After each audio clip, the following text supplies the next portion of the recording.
bentuknya ada paragraf, narasi paragraf, ada yang poin, ya kan? Ada yang poin dalam waktu 1, 2, 3, 4. Nah, terus conclusion, beberapa teks ada conclusion, misalnya penutupannya cooking method is easy because you can find the ingredients and you can cook it without hard work like ukurannya. Terus kemudian, tapi nanti ada beberapa jadi bisa itu. Terus saya ada PowerPoint kan kemudian ada yang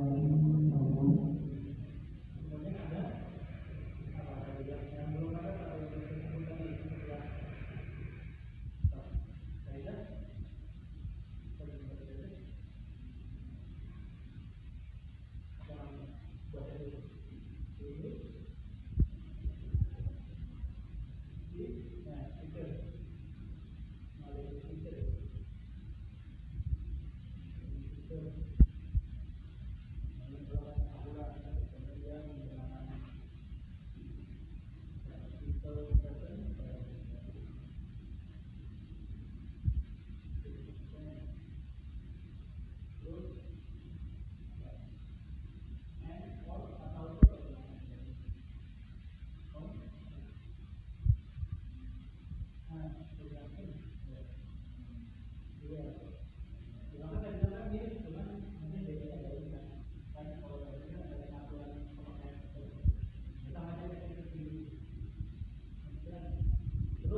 Oke, setelah kita ada pembukaan ini, sekarang saya ingin kalian membuka lembaran yang tadi saya kasih ya.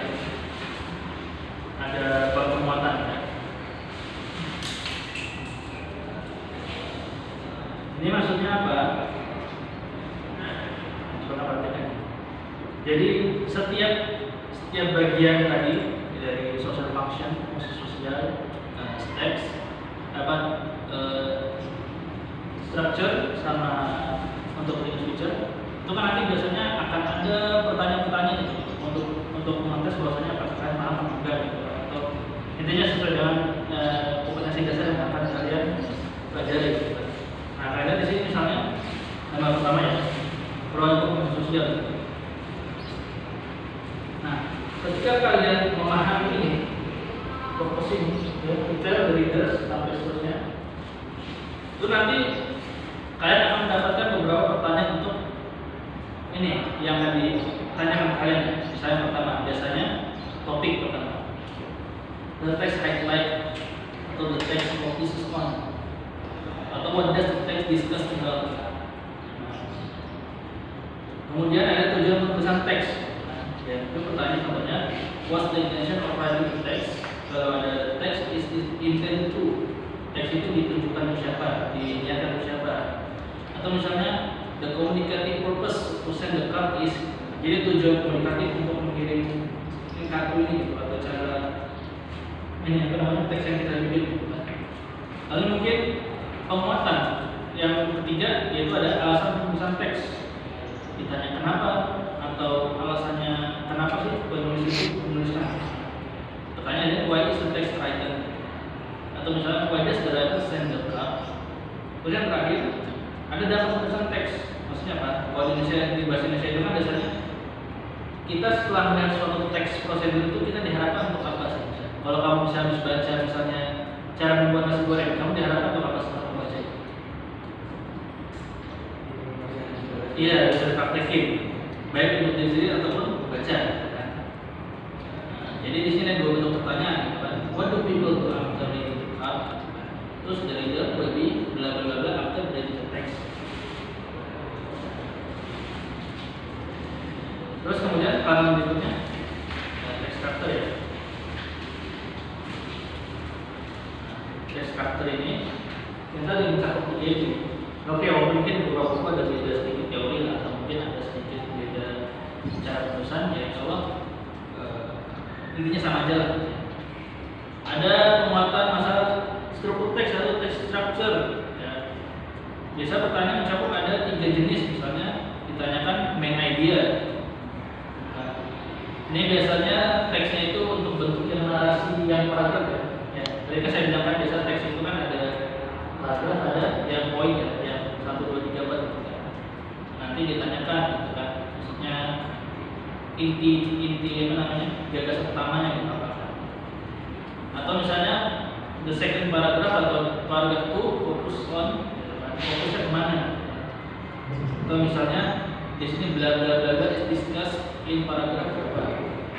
Terus ada rincian.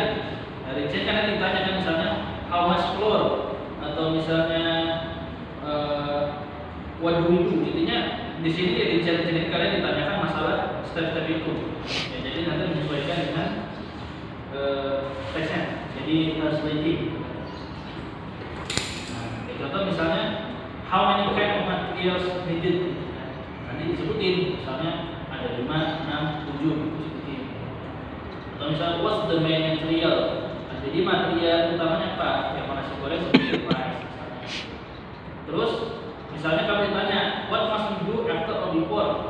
Ya misalnya ini pertanyaannya juga strict ya. Kalau ditanya misalnya sebelum, kalau dibacanya kan sebelum kamu masukkan telur, kamu ngapain? Ya, kalau itu juga sama.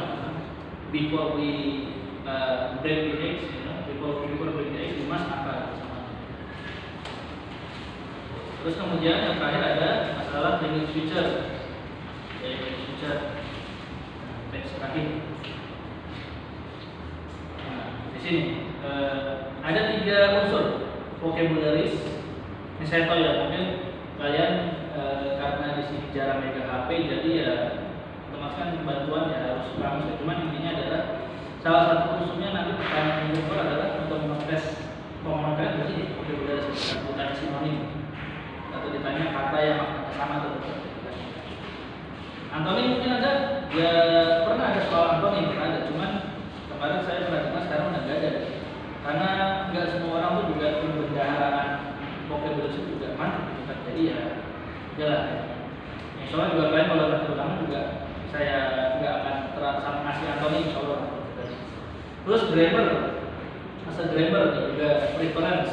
Oh ya preference, nanti tambahin sih. Nanti tambahin catatannya ini masalah English feature ya. Preference, maksudnya kata ganti. Nah, kalau kalian belajar sama Ustaz ini domir, kalau bahasa Indonesia kata ganti.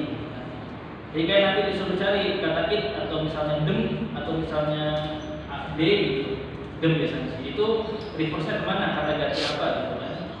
Atau misalnya complete the sentence using correct preposition. Nah, preposition mungkin maksudnya apa namanya, misalnya pour the water titik cup. Itu kan nanti kan bisa pilihan mungkin in, out, on kan. Nah, tapi kalau misalnya ke dalam berarti apa? Kodenya on. Nah, into ya, into the cup misalnya. Atau misalnya suitable conjunction to complete sentence. Conjunction kata sambung. Apakah dia pakai and, dan, or, atau ya, sama kayak bahasa Indonesia ada bedanya. Terus ada tenses. Nah, tenses itu kalian tenses utama dipakai di sini adalah simple present tense gitu ya. Sama ini saya lupa. Apa? Imperatif. Imperatif verb, kata perintah, fil amr. Ya, jadi konten biasanya simple verb. Ya, jadi nanti kalian disuruh ini kalian tetap apa? Cook, masak, cut atau apa? Nah, terus jamul work itu kata diacak. Ya, dan seterusnya. Nah, itu untuk mukadimah sebelum kita